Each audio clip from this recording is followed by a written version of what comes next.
प्यारे बच्चों, good morning. आज हम कक्षा 8वीं का तीसरा अध्याय चतुर्भुजों को समझना करते हैं। आइए देखते हैं चतुर्भुजों को समझना। देखिएगा, ये हमारा तीसरा अध्याय है, चतुर्भुजों को समझना। तो सबसे पहले हमारे पास इसमें आता है वक्र। क्या आता है? वक्र। जैसे ये एक वक्र है। कैसा वक्र है ये? देखिएगा, ये कहीं से भी खुला नहीं है, तो इसको क्या कहेंगे हम? बंद वक्र। और कैसा बंद वक्र है ये? सरल बंद वक्र। यानी कि इस तरह के वक्र को क्या कहते हैं हम? सरल बंद वक्र। अब ये देखिएगा, ये खुला है तो ये बंद वक्र नहीं है। अब ये देखिएगा, ये बंद तो है लेकिन सरल नहीं है, तो इसको क्या कहेंगे हम? वक्र है परंतु सरल नहीं है।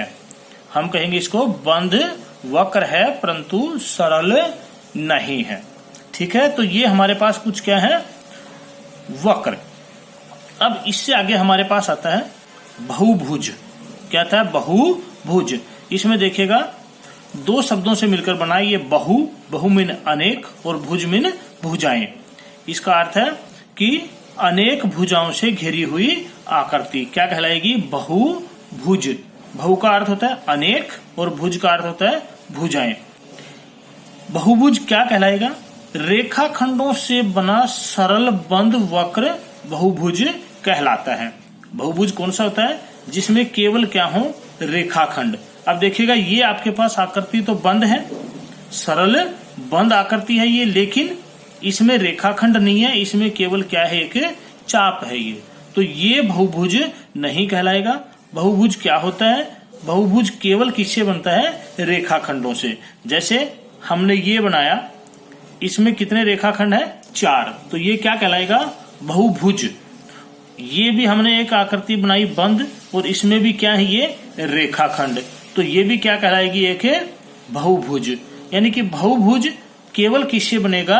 रेखाखंडों से, अर्थात रेखाखंडों से बनी हुई बंद आकृति। बहुभुज केवल बंद आकृति होती है। जैसे यदि हमने ये बनाई, इसमें देखिएगा ये तीनों क्या है? रेखाखंड, लेकिन ये आकृति खुली है, इसलिए ये बहुभुज नहीं कहलाएगी। तो ये बात आपको ध्यान में रखनी है कि बहुभुज केवल किससे बनता है? रेखाखंडों से। और कैसा होता है वो? बंद होना चाहिए, उसमें सारे रेखाखंड होने चाहिए और आकृति कैसी होनी चाहिए? बंद होनी चाहिए। वही आकृति क्या कहलाती है? बहुभुज। अब देखिएगा, कोई भी बहुभुज बनाने के लिए कम से कम कितनी भुजाएं चाहिए? 3 भुजाएं। यानी कि यदि हमारे पास 3 से कम भुजाएं हैं तो हम आकृति को बंद नहीं कर सकते। तो किसी भी आकृति को बंद करने के लिए कम से कम कितनी भुजाएं चाहिए? 3 भुजाएं। अर्थात कोई भी बहुभुज बनाने के लिए कम से कम कितनी भुजाओं की? 3 भुजाओं की आवश्यकता होती है। अर्थात कोई भी यदि हम आकृति बंद करेंगे, जैसे हमने ये 2 भुजाएं ली, तो इस आकृति को हम किसी तरह भी बंद नहीं कर सकते। या हमने 1 भुजा ली तो ये भी आकृति बंद नहीं होगी। तो कम से कम कितनी भुजाएं चाहिए? 3 भुजाएं। क्या बनाने के लिए? कोई भी बहुभुज बनाने के लिए। अर्थात बहुभुज में कम से कम कितनी भुजाएं होंगी? 3 भुजाएं होंगी। अब देखिएगा, जैसे ये हमारे पास कुछ बहुभुज हैं, ये जैसे बहुभुज है, इसमें हम देखेंगे कितनी भुजाएं हैं? 3 भुजाएं। इसमें 3 भुजाएं हैं और ये इसके क्या कहलाएंगे? शीर्ष कहलाएंगे। क्या कहलाएंगे? ये शीर्ष। ये भी क्या है? इसका शीर्ष, और ये भी क्या है? इसका शीर्ष। अर्थात ये ऐसा बहुभुज है जिसमें 3 भुजाएं हैं और 3 शीर्ष हैं। अब जैसे अगला है ये हमारे पास, ये एक ऐसा बहुभुज है जिसमें कितनी भुजाएं हैं? 4 भुजाएं, और शीर्ष भी कितने इसमें देखिएगा? 4। अर्थात कोई भी बहुभुज ले हम, उसमें जितनी भुजाएं होंगी उतने ही उसके शीर्ष होंगे। जैसे ये 3 भुजाओं से बंद आकृति है तो 3 शीर्ष हैं, ये 4 भुजाओं से बंद आकृति है तो इसमें 4 शीर्ष हैं। अब देखिएगा, ये है जैसे हमारे पास, इसमें कितनी भुजाएं हैं? 5 भुजाएं। तो इसमें शीर्ष भी कितने हैं? 5, 1 2 3 4 5। जिसमें 5 भुजाएं होंगी उसमें शीर्ष भी कितने होंगे? 5 होंगे। अब जैसे ये आकृति हमारे पास, इसमें देखिएगा हम शीर्ष गिनते हैं 1 2 3 4 5 और ये 6। तो इसमें भुजाएं भी कितनी होंगी? 6 होंगी। अर्थात कोई भी बहुभुज जिसमें जितने शीर्ष उतने ही भुजाएं या जितनी भुजा उतने ही शीर्ष होंगे। ठीक है। अब इससे आगे आता है किसी भी बहुभुज के विकर्ण। विकर्ण हम किस में खींच सकते हैं? बहुभुज में। जैसे हमने कोई भी बहुभुज लिया, जैसे ये हमने लिया त्रिभुज, ठीक है, और ये हमने लिया चतुर्भुज। चतुर्भुज क्या होता है? जिसमें 4 भुजाएं हो। त्रिभुज क्या होता है? जिसमें 3 भुजाएं हो। तो जैसे हमारे पास क्या आता है? विकर्ण आता है। तो जैसे विकर्ण क्या होता है? विकर्ण क्या होता है? जैसे कोई भी बहुभुज है उसके जब हम आमने सामने के शीर्ष को मिलाते हैं, जैसे ये शीर्ष है, ये भी शीर्ष है, ये भी शीर्ष है और ये भी शीर्ष है। जैसे इसको नाम दिया हमने ए, इसको बी, इसको सी और इसको डी। तो इसमें देखिएगा ए के सामने शीर्ष क्या है? सी। तो जब हम ए को सी से मिलाएंगे तो ये ए सी क्या कहलाएगा? इसका विकर्ण कहलाएगा। अर्थात विकर्ण क्या होता है कि जब हम बहुभुज के सम्मुख शीर्षों को मिलाते हैं तो वो रेखाखंड क्या कहलाएगा? विकर्ण कहलाएगा। अब जैसे डी है, डी के सम्मुख क्या है? बी। तो हम जब डी को बी से मिलाएंगे तो ये क्या कहलाएगा? डी बी इसका विकर्ण है। ठीक है। तो विकर्ण क्या होगा? बहुभुज के जब हम सम्मुख शीर्षों को मिलाते हैं तो उनसे जो रेखाखंड मिलेगा वो क्या कहलाएगा? विकर्ण कहलाएगा। क्या कहलाएगा? विकर्ण। अब जैसे हमारे पास आता है बहुभुज 2 प्रकार के होते हैं। एक उत्तल बहुभुज होता है और एक अवतल बहुभुज होता है। अब इनकी हमें पहचान करनी है कि कौन सा बहुभुज उत्तल कहलाएगा और कौन सा बहुभुज अवतल कहलाएगा। बहुभुज 2 प्रकार के होते हैं, एक उत्तल बहुभुज और एक अवतल बहुभुज। तो देखिएगा इनकी पहचान क्या होती है। जैसे मैं बनाता हूं यहां, ये कोई बहुभुज, ये हो गया बहुभुज। फिर हमने ये कोई बहुभुज बना दिया, ये कोई बहुभुज बना दिया हमने। ठीक है। और एक बहुभुज बनाता हूं मैं ये,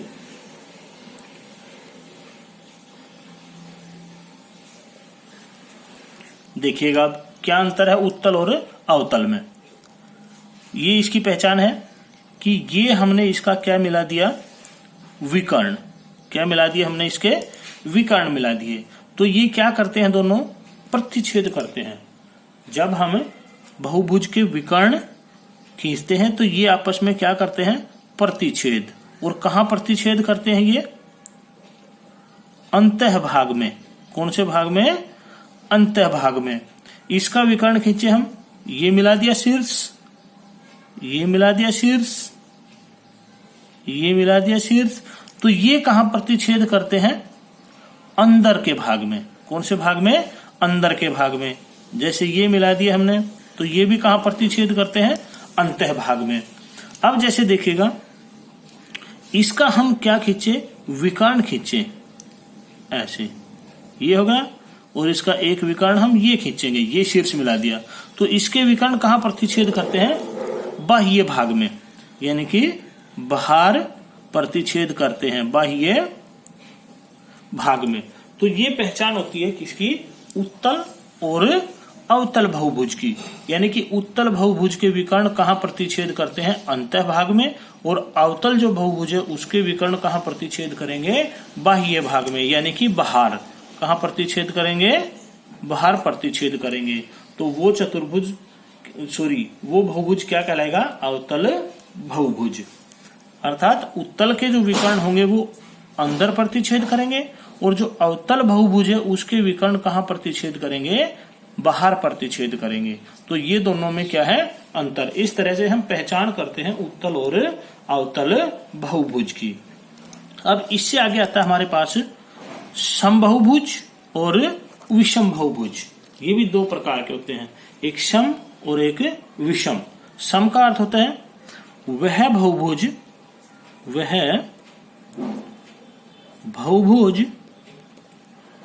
जिसकी सभी भुजाएं बराबर हों वह समभुज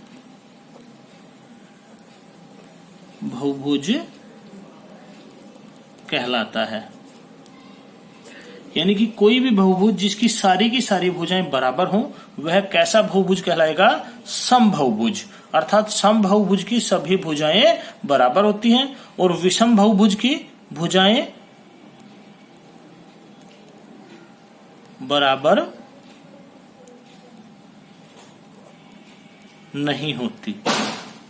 अर्थात वह बहुभुज जिसकी भुजाएं बराबर ना हो या नहीं हो वो क्या कहलाएगा? विषम बहुभुज। सम बहुभुज की तो सभी भुजाएं बराबर होती हैं और विषम बहुभुज की भुजाएं बराबर नहीं होती। यानी कि विषम का अर्थ होता है अलग अलग होती हैं। तो सबका माप यदि अलग अलग होगा तो वो विषम बहुभुज कहलाएगा और सबका माप यदि बराबर होगा तो वो क्या कहलाएगा? सम बहुभुज। तो इस तरह से हमने वर्गीकृत किया। बहुभुज को उत्तल होती है और एक अवतल होती है। इनकी क्या पहचान होती है कि अवतल के विकर्ण बाहर प्रतिच्छेद करते हैं और उत्तल के विकर्ण अंदर प्रतिच्छेद करते हैं। समबहुभुज जिसकी सारी भुजाएं बराबर हों वह समबहुभुज कहलाता है और जिसकी भुजाएं अलग अलग हों अर्थात बराबर नहीं हों वो क्या कहलाएगा? विषम बहुभुज। अब जैसे कोई भी बहुभुज हम लेते हैं उसमें दो तरह के कोण होते हैं, एक अंतः कोण और एक बाह्य कोण, यानी कि अंदर के कोण और बाहर के कोण। तो उसके जैसे कोई भी बहुभुज लिया हमने, जैसे ये हमने एक त्रिभुज लिया तो इसके अंदर के ये कितने कोण हैं? 3 कोण। कितने कोण हैं? 3 कोण।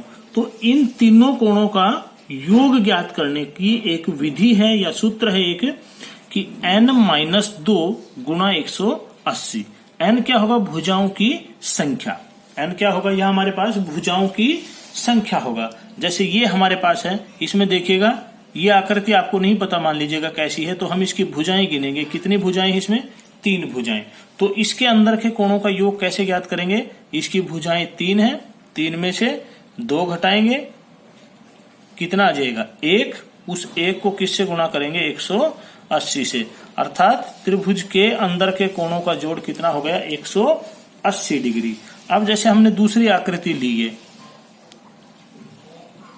इसकी भुजाएं गिनेंगे 1 2 3 4, 4 भुजाएं इसमें। तो 4 में से कितना घटाएंगे? 2, कितना आ जाएगा? 2। उसको किससे गुणा कर देंगे? 180 से। तो इसका कितनी आ जाएगी गुणा? 360। अर्थात ये 4 भुजाओं की आकृति है चतुर्भुज। तो चतुर्भुज के अंदर के कोणों का जोड़ कितना आ गया? 360 डिग्री। तो इस तरह से हम किसी भी बहुभुज का यदि अंतः कोणों का योग ज्ञात करेंगे तो उसके लिए क्या प्रयोग करेंगे? n-2, यानी कि उसमें जितनी भी भुजाएं हैं उसमें से क्या घटा देंगे?